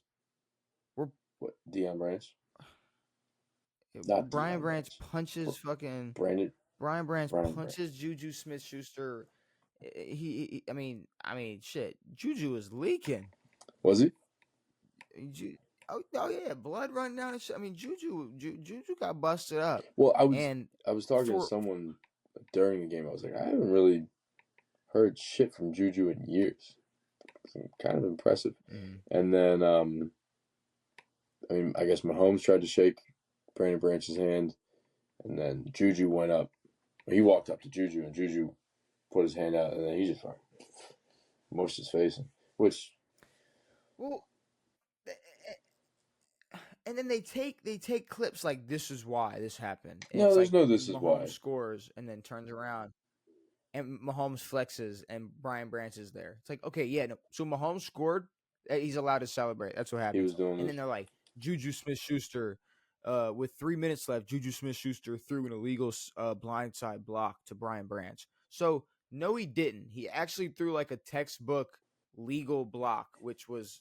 You know how there's like the new, not new, but the weird blindside block rule where I just heard that tonight where you're hitting someone back toward their own end zone is a blindside block or something. I don't know, something weird. Well, you have to be. Yes, you can't be like it's a blindside block I'm talking about. I'm talking. I'm running and somebody is in front of you and then they turn around, stop, throw that shit into you. You can't do that anymore. Now, because you more so have to just turn around and either just get in their way or turn around and you have to use your hands. Yeah. What Juju did was he came down the line of scrimmage to Brian Branch's side. I mean, he did level him, but I mean, so what? It's football. We're not shaking hands after a football game. We're all making millions of dollars out here to play football. Shake his hand and go into the locker room. Or just it's 4-2. walk away. It's week Don't 6. shake his hand. Fuck off. You know what this tells me? Fuck him. Walk away. But you know what this tells me? Yeah, because you didn't punch Mahomes. You didn't slap Mahomes. Fucking pussy. But here's the thing. You know what this tells me? What are they gonna do in the What are they gonna do in the playoffs? How are they gonna handle adversity in the playoffs if they're down, a touchdown or 10 points or 13 points and something like that? They can't handle it in week 6. So don't be surprised if the Lions, fall behind in a playoff game later on and they just don't really know how to handle that adversity. Yeah, I mean, from the sound of kind of like last year. From the sound of Dan Campbell's press conference, it sounds like this issue is going to get resolved, and even still, I don't know. It shouldn't happen. It doesn't really fucking. It's not that big a deal, but it's just kind of silly.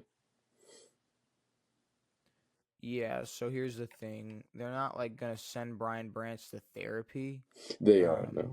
Dan Campbell can say whatever he wants. I saw the same post game conference, and he's this is unacceptable. Blah, blah, blah. I was like, yeah, sure. Here's the thing, and I'm not gonna put this on Dan Campbell and blame it on coaching at all.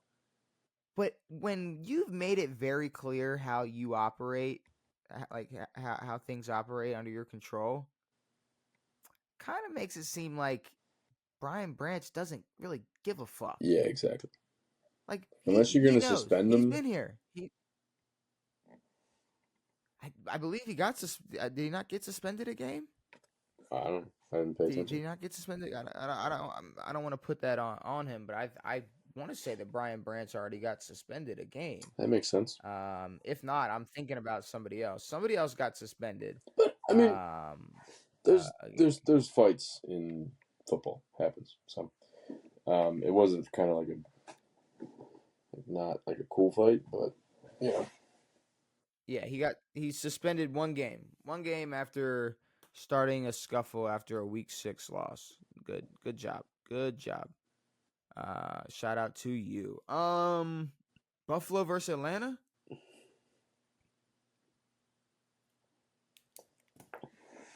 Bro, the Ravens fucking suck right now, and it's I get it. Like it sucks. But you haven't lost hard to be a Ravens fan right now, but like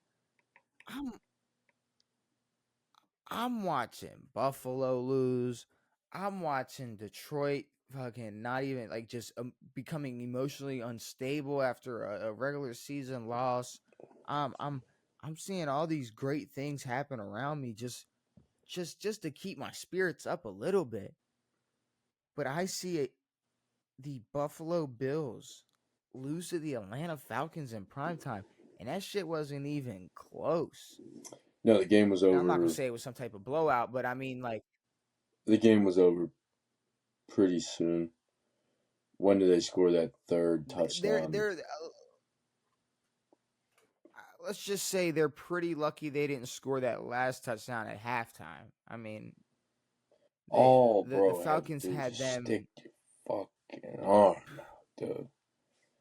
The Falcons had them fucking beat by a mile. And here's the thing.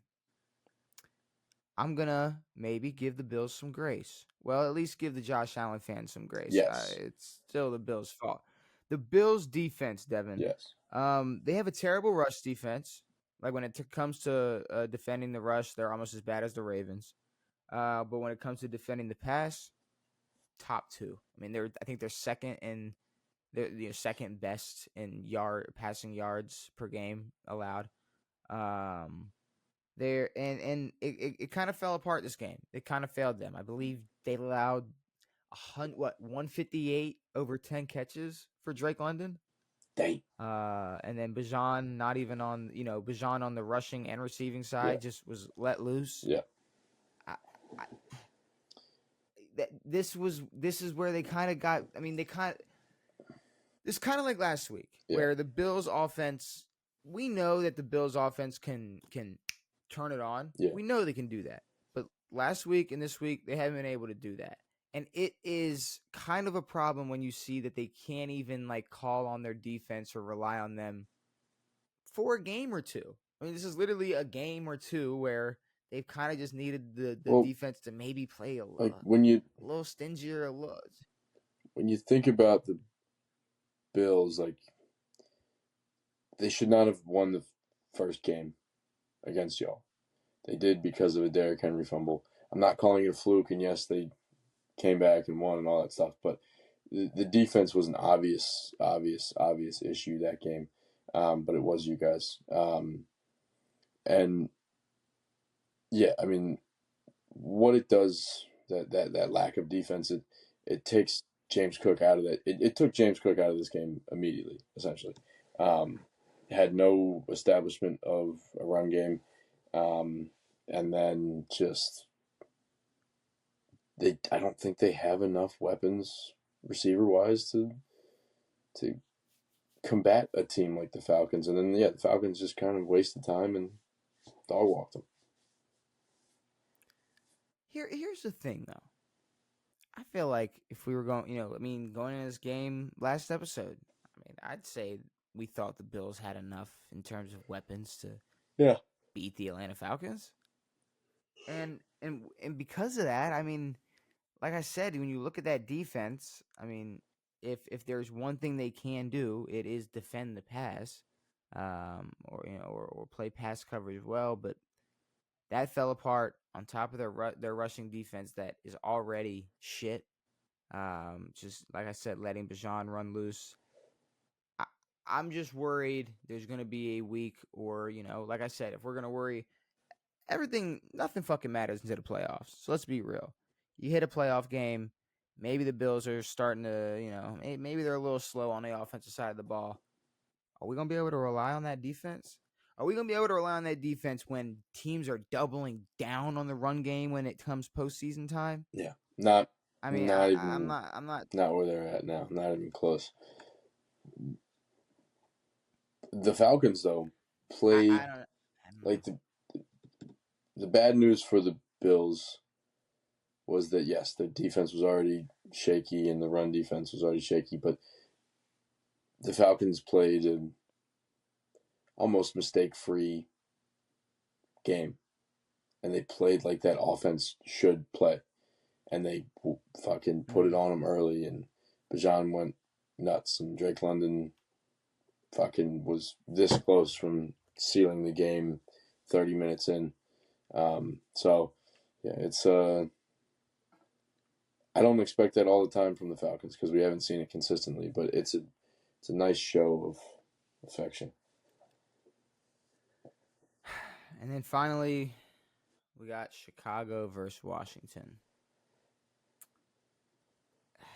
Am I crazy to say, and maybe you could call me crazy, you can say I'm wrong, but I truly believe this.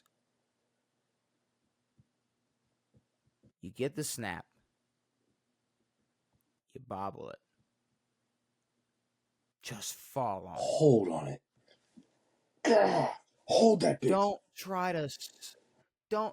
Don't toss it into your running back's stomach. He missed. And here's the thing. They got shredded after that to allow Chicago to easily kick that game-winning field goal. So I'm not going to sit here and put it all on Jaden Daniels. The problem is that Jaden knew that we were getting shredded all game by a bad offense. There was no stopping DeAndre Swift. They were the only reason we weren't getting cooked by Caleb is because Caleb was missing a good amount of reasonable throws and all that shit. So that's what he does. No, I understand, but it's like we would have gotten obliterated by a regular team. The run defense is really scary. The pass defense is not good at all.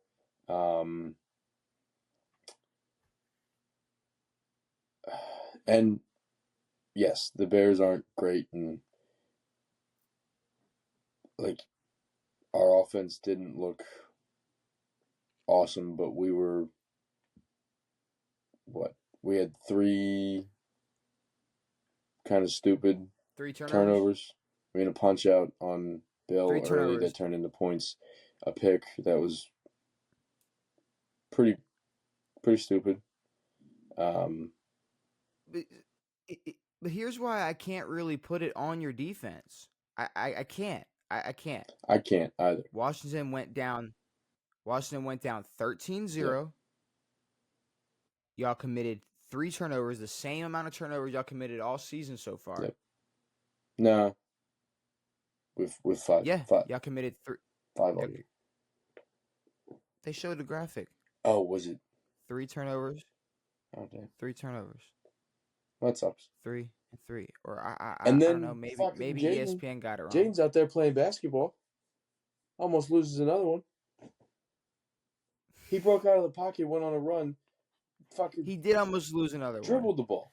He was able to get that back, but like I said, that Washington defense, even though there were certain times where they let up some shit that, obviously didn't help, especially that final drive.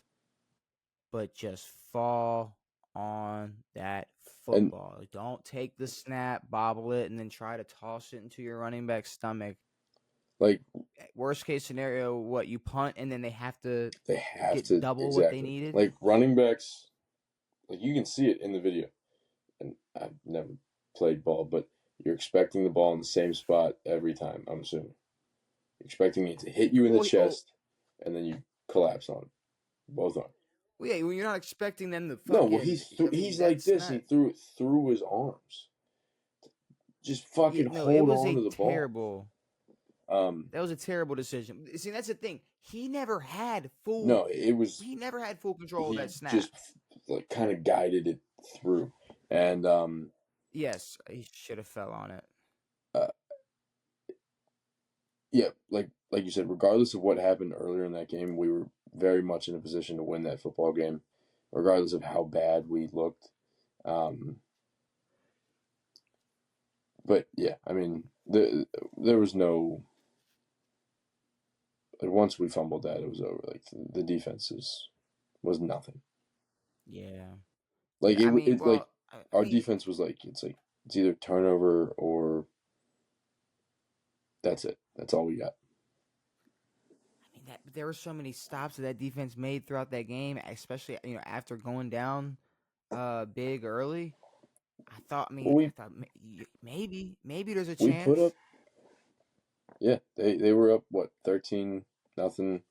We put up 17, and then 24, and then we just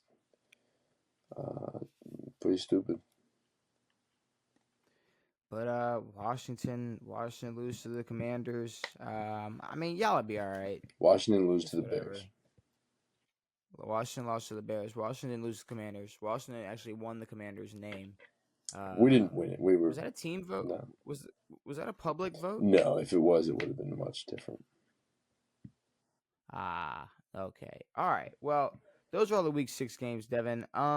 We gotta let's break these fucking teams down then, because we got our power ranking. We got our Week 6 power ranking, and I have some questions. I have some ideas. I have some spots for some teams. So last week we had Detroit, Buffalo, Philly, Green Bay. Those were our top 4.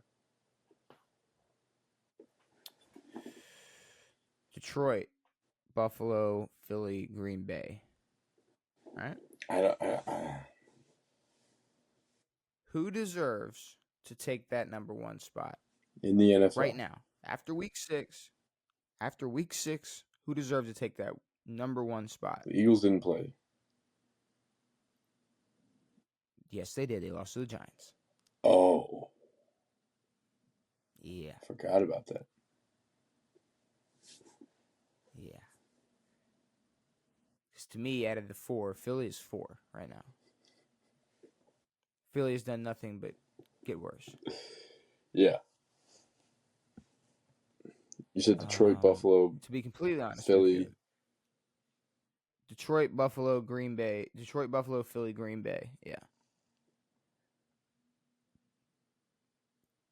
Where is Green Bay allowed to go? Can we just put the Bucs at 1 and call it a day? No, we can't put the Bucs at 1 and call it a day. We can't put the Bucs 1 and call it a day. Now we could talk. We could talk about the Packers. We could talk about the other Bay. We could talk about Green Bay. Talk about that. The Bay is actually in the city's name in Wisconsin. But yeah, no, the Bills lose, the Lions lose, the Eagles lose, the Packers beat the Bengals. Like this whole Packers. year is a fucking pillow fight. Oh, okay, hold on. Okay. Detroit loses by 13 to Kansas City. Buffalo loses to Atlanta. Philly loses to the New York Giants 17-34. Green Bay wins. Yes. How about that? How does that sound? That sounds a little bit better than the way you tried to put it. Well, I mean, they lose. They beat Detroit the Bengals. lost to a good Kansas City. Okay. Now they're a good Kansas City. All right. Kansas City played a good game.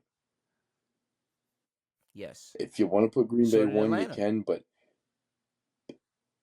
so do the New York Giants.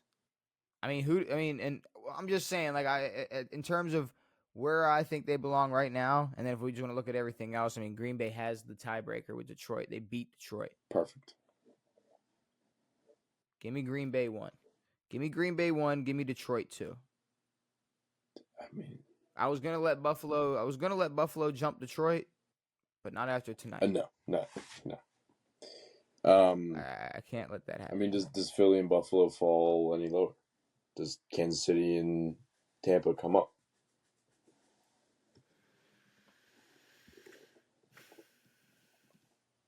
Look, like I said, I've been very entertained by what Tampa Bay's been doing. I've loved what I've seen from Baker, but some of those game-winning drives were against teams like Atlanta, like the Jets. One of those, not the Jets. It was the Jets. Yeah, what he did versus Seattle was great. What they were able to do yesterday, fantastic. But I don't know if I can go any higher than 5. That's fine. I mean, what about Kansas City? Do they jump Buffalo or Philly? I mean, Philly got destroyed for no reason. I mean, I could put Tampa over Philly right now, to be completely honest with you. So can I. I know Philly beat Tampa. I think Kansas City, Buffalo, Tampa, Philly. Whoa, you think whoa. Why? I mean, why Buffalo? Why is Buffalo dropping so much? Yeah, I mean, you can put Buffalo 4 or 3 or 4. What is that? Well, we got Green Bay 1, Detroit 2. So Buffalo, yeah. But Buffalo just got. 2 last I guess week. it's recent. But Buffalo just got. I mean, we had Kansas City 9 last week. Well, they have to come up. They just beat the Lions. Okay. I mean, sure. We can put them over Buffalo right now. I really don't know. I don't think I can do it. That's fine. Then yeah, Buffalo, Kansas City. Buffalo. Hold on though. So Buffalo over Tampa and Philly. Buffalo over Philly. Tampa over Philly. Philly at 6 does not sound right. I mean, you did say that Tampa has a tiebreaker, or Philly has a tiebreaker over Tampa. But Philly looks trash right now. I know. They have not looked good. And so give me. And honestly, it comes down to quarterback play. Like, the Bills don't look bad because of quarterback play. The Eagles do. So then why is Tampa not jumping over Kansas That's City? what I fucking said, or almost said. Did I say that? I don't know. Okay, Tampa. And Kansas City over Philly? Yeah. All right. Okay. Kansas City over Philly. But then I got to go Philly. And then, I mean, we had the Rams. We had Indianapolis at 6, and we had the Rams at 7. Flip them. I kind of like that right there. The same thing. I think I might have the Rams a little higher than the Colts, or maybe the Rams and then the Colts. I was gonna say flip them. Yeah. I'm gonna flip them real quick. We got the Rams, and then we got the Colts. And then after that, this is where it gets a little tricky because we're looking at after Indianapolis at 8, and then I mean you got a couple confusing teams because you have San Fran, who we had at 13. You have Pittsburgh, who we had at 14. You have the Chargers, who we had at 8. I mean, we had Denver at 12. So I guess the real question is, who's better than the Chargers out of those teams? San Fran, Jacksonville, Denver, Pittsburgh.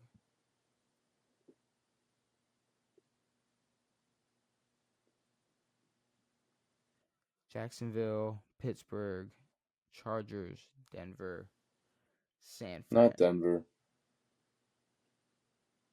No. I think San Fran's really only going to get worse. Okay.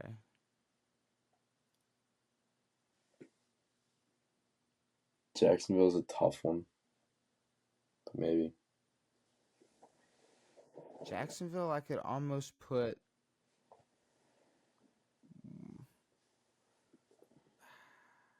above or below the Chargers.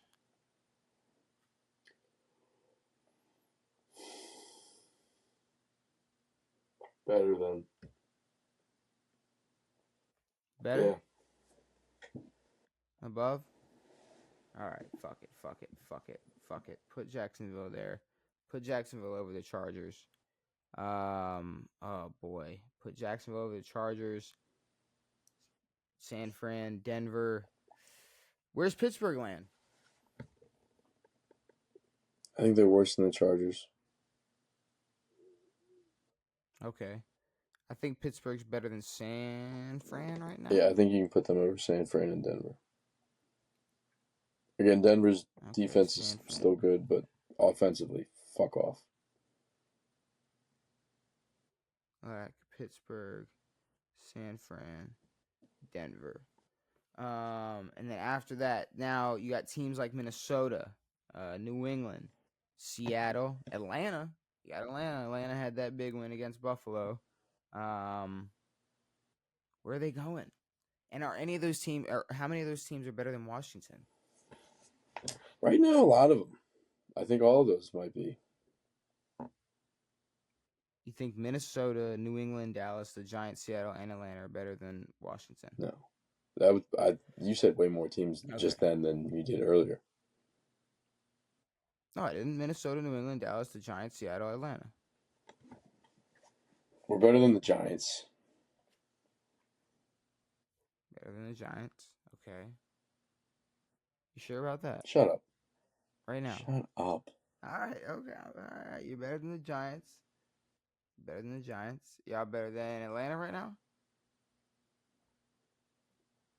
The fucking NFL, it's so fucking game to game. It's like Atlanta got fucking 30 banged by the fucking Panthers. And then they piss on the Bills. It doesn't make any fucking sense. So, fuck me. I'll put y'all over Atlanta. For now. Oh, shit. I'll put y'all over Atlanta. I mean, y'all were already over Atlanta. I'll keep y'all there. I mean, we're looking at the Seahawks. We're looking at Dallas. Fuck Dallas. Fuck Dallas. New England, Minnesota. You know, I mean, I really think if we're going Washington, I think New England. We have to go Atlanta. After who? I mean, like, next best. Oh, out of all these teams? Now. New England over Minnesota? Minnesota's off a bye, you know. So you can keep Yes. You can keep Minnesota. I believe so. Okay, I'm gonna keep Minnesota there for now. Let me put Minnesota in there. New England, Dallas, the Giants, Seattle, Atlanta, Washington. Washington will put Atlanta there. Where's Seattle? I think Seattle. Seattle might be a little bit better than Atlanta. No, No. Seattle's worse than Atlanta. I think they're better than the Giants. Yeah, I gotta put Seattle there. Better than the Giants. And then Dallas. Where the fuck is Dallas and New England going? Dallas, New England, and Minneapolis, Minnesota. Boy. I put Dallas the last of those teams. Okay. And then Minnesota. Minnesota, I gotta go over the Giants, right? Yes. Better than Seattle? Yes. Okay. I think that's so then better than Atlanta. Atlanta's not consistent yet. I have no idea. Okay. I like that then. I like that there. Washington, Minnesota, Atlanta, Seattle, New York Giants, and it looks like you said at the end of that, might as well go ahead and throw. Who is it? Dallas. Dallas right there at 20. All right, let's jump back. The Jets are the worst team in the league. Give me that at 32. Yep. There's really no question to that. I think Tennessee, 31, still belongs there. I believe that Cincinnati, New Orleans can flip. No. Actually, you know what? We're going to keep Cincinnati 30. Yep. We're going to keep New Orleans 29. And then up to that, man, Jets, Tennessee, Cincinnati, Dolphins, New Orleans. 8. Yep. Dolphins. And then I think Vegas. I think Carolina might go a little higher than Vegas. Carolina's ahead of Vegas. Carolina is ahead of Vegas. At least Carolina's to the point where they're showing something. Vegas hasn't shown us dick. And then I think you go Arizona. I think Cleveland's a little better than Arizona. I think Baltimore's still a little better than Cleveland. And then I got Houston over Baltimore. Yeah. Houston's still bad, though. Okay. Houston's still bad. Arizona, Cleveland, Baltimore, Houston. And then that leaves us one spot for the Chicago Bears at 21, which is exactly where they were a week ago. I think they should be one. To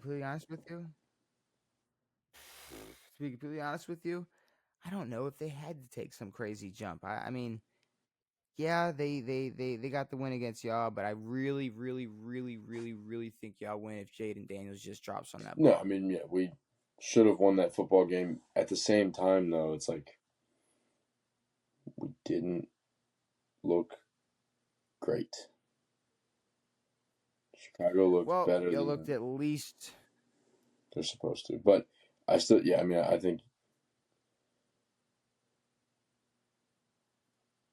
yeah, 21's a good spot. 21's not a terrible spot. You got Washington at 15, but starting from number 32, the Week 6 power ranking, you got the New York Jets, Tennessee, Cincinnati, New Orleans, Miami, Vegas, Carolina, Arizona, Cleveland, Baltimore, Houston, Chicago,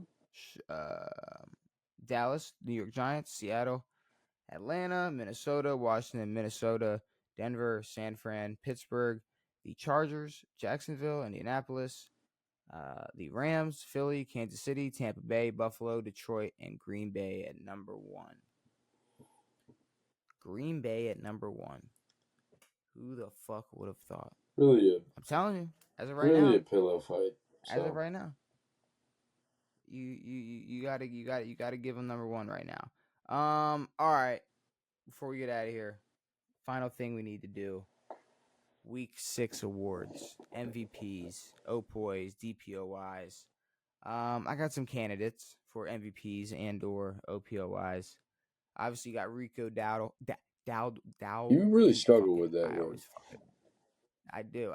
Tell me that's not now. When people sit there and say, "Oh, English is the hardest language," sometimes I call their bullshit. Names like I that. don't know if that's That's where I English. understand. Yeah, no. We just make shit up around here. No, I mean Dowdle. Dowdle. Rico Rico Dowdle. Dowdle. Fuck it. 183 yards. He had 6.1 yards per carry. He also had 56 receiving yards and 1 total touchdown. And you had JT. You had Jonathan Taylor, who had 123 yards, 5.9 yards per carry with a touchdown. You had Baker, 17 to 23, 256 yards, 2 touchdowns. And let's not forget, he had absolutely fucking nobody to throw to. Drake May went 18 for 26 for 261 yards and 3 touchdowns. Scatterbo, really just an honorable mention with his 3 touchdowns, 5.2 yards per carry with 98 yards. George Pickens, 168 yards, 1 touchdown, 18.7 yards per reception. You had JSN, who had 162 yards, 1 touchdown, 20.3 yards per reception. Drake London. Say that again. London. Drake London. Who? Oh, Drake London. I mean, yeah, what, 158, a touchdown and 10 receptions. Devin and Chain, 128 yards, 8 yards per carry, 2 touchdowns. Josh Jacobs had 93 rushing yards with 57 receiving yards, 5.2 yards per carry with 2 touchdowns. Bijan Robinson had 170 yards rushing, 68 yards receiving, 1 total touchdown. You had Sam Darnold, 16 to 27, 295 with 2 touchdowns. You had Patrick Mahomes, 22 of 30, 257 passing yards, 32 rushing yards, and 4 total touchdowns. And then finally, well, it's kind of the guy that I guess put the nail in the coffin. DeAndre Swift, 108 rushing yards, 67 receiving yards, 7.7 yards per carry, and a touchdown. Yeah, cool. A whole lot. A whole lot of offensive I have a couple on my mind. Obviously, you know, I like what I saw from Baker. Rico's a no fucking brainer, especially when it comes to the Opoy discussion. I mean, for Pickens to do what he has to do now that he's wide receiver 1 for the time being, I gotta consider him as well. I like Bijan Opoy 2. I like Pat. I like Bijan. You said Bijan where? Opoy 2. Bijan Opoy 2. Okay. Leaving the 1 spot open. No, my 1 spot is Dowdle. Okay. Rico Dowdle. Bijan Robinson at 2. I think I'm gonna have to go. I mean, I really hate to be that guy, but Baker's my number 1 for MVP this week. The shit that he did with who he did it with, he's getting the number 1 spot for me. I'm looking at Pickens. MVPs. Baker 1. Mahomes 2. Dowdle 3.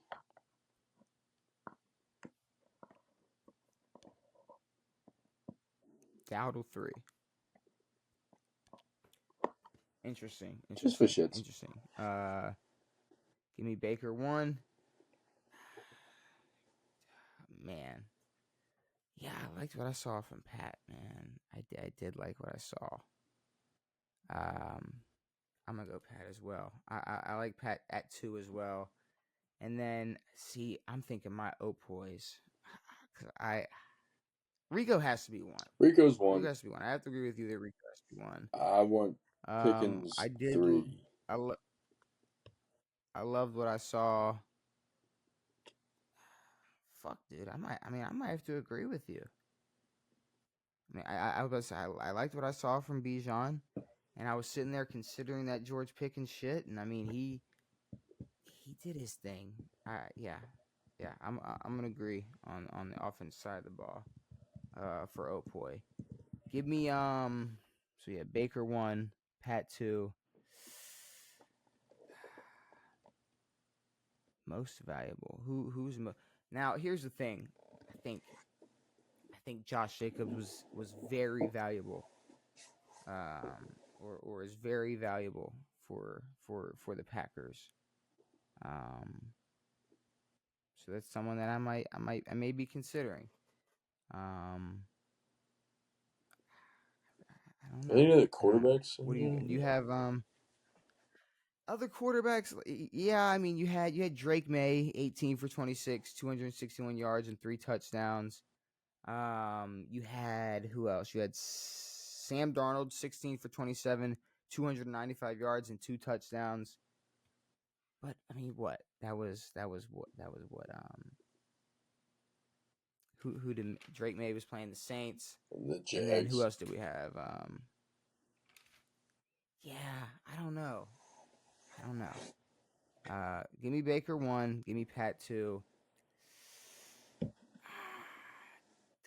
I mean, I might have to follow you with Rico 3. Fuck, dude. The man went stupid.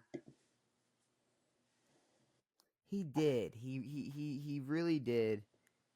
But when it comes to most valuable player in the league or most valuable player on that team, the Atlanta Falcons would be nothing without Bijan. Give me Bijan number 3. That's fair. Give me Bijan Robinson number 3. Give me, you know, I'm looking. I'm not just trying to think. I'm looking back. I'll take Bijan. I mean, you could 4. consider George Pickens. Okay. And just for shitty poops. Yeah, I think it would only be fair to put Rico there. For shitty poops, I'll. Who are you going with? Give Drake May the 5 banger. Feels May, gross. The 5 banger. Yeah, I don't know if I'm gonna give Drake May the 5 banger. I might. I'm gonna give that to Jacobs. I'm gonna give it to Josh Jacobs. Nice. I want Josh Jacobs taking number 5. That man is very valuable to those Green Bay Packers. And there are DPOYs. You had Brian Burns, who had 7 total tackles with 2 sacks. You had Devin White, who had 9 total tackles, 1 sack, 1 interception, 1 forced fumble. You had Donovan Wilson, who had 6 total tackles with an interception and a pass deflection. You had Nate Landman, who had 17 total tackles. Byron Young, 8 total tackles, 2 sacks. Max Crosby, 3 total tackles, 2 sacks. And D. Alford, 6 total tackles, 1 sack, and an interception. And Jalen Ramsey, 2 sacks. Jalen Ramsey did have 2 sacks, so that is somebody you could also consider. Who's the second guy you said? Now, when I'm looking at things like this, I'm looking at like Devin White. When I'm looking at this, I like for instance D. Alford. You know, he was able to get to Josh Allen, and he was able to get Josh Allen to commit a turnover. That was. I like him there. I'm gonna go D. Alford number 1. I'll go Devin White number 1. Give me D. Alford. Devin White number 1. D. Alford number 2. Oh. Yeah, I was gonna say I like Devin too. The only thing is, you know, all over the field, all over the stat sheet, 9 total tackles, a sack, an interception, a forced fumble. But you're playing Cam Ward, so I will drop it off a little bit. The fact that D. Alford is able to get to Josh Allen, able to get Josh Allen to commit a turnover, I like Cam it. Ward. And I mean Brian Burns, 2.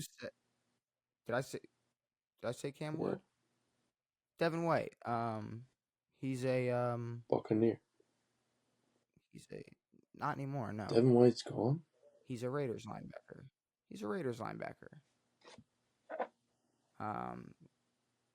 two. What would I say? Yeah, Raiders line. He's a Raiders linebacker. What happened to my brain? I don't know. I don't know why I had to double check that, but no, Raiders linebacker. He was all over the field on that game in that game. But like I said, first Cam Ward, I'm gonna drop it a little bit.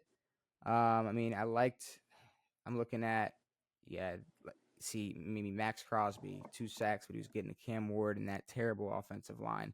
You had Brian Burns, who got to Jalen Hurts twice. I like the look of that. I mean, Nate Landman had 17 total tackles, led the league in tackles this week. I think I'm going to go with Burns. I like the 2 sacks versus the Eagles. I like that. I like the agree. 2 sacks versus the Eagles. I like the 2 sacks versus the Eagles. All right. Well, there you go. You got your MVPs, you got your OPOYs, you got your DPOYs. I think it is time to get out of here. That's it. I think all the power ranking breakdowns, all the week 6 reviews. We got a lot of frauds to keep our eyes out on, Devin. And we will keep our eyes out on them next episode when we predict all of week 7's games. And we also, before we get out of here, we got Thursday night football. So we got to fucking punch in our Thursday night football, predictions. Because who the hell is playing? It's Bengals Steelers. Steelers are easily winning this football game. Steelers should win this football game. Yeah. Give me Pittsburgh by a fucking mile. What, first? It should be a no fucking first A-Rod Steelers primetime game?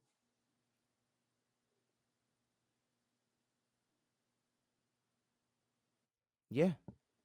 First A-Rod Steelers. I mean, unless you count 9:30 in the morning. No.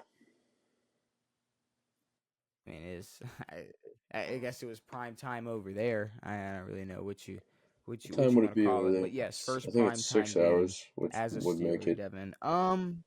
3 o'clock, 3:30 over there.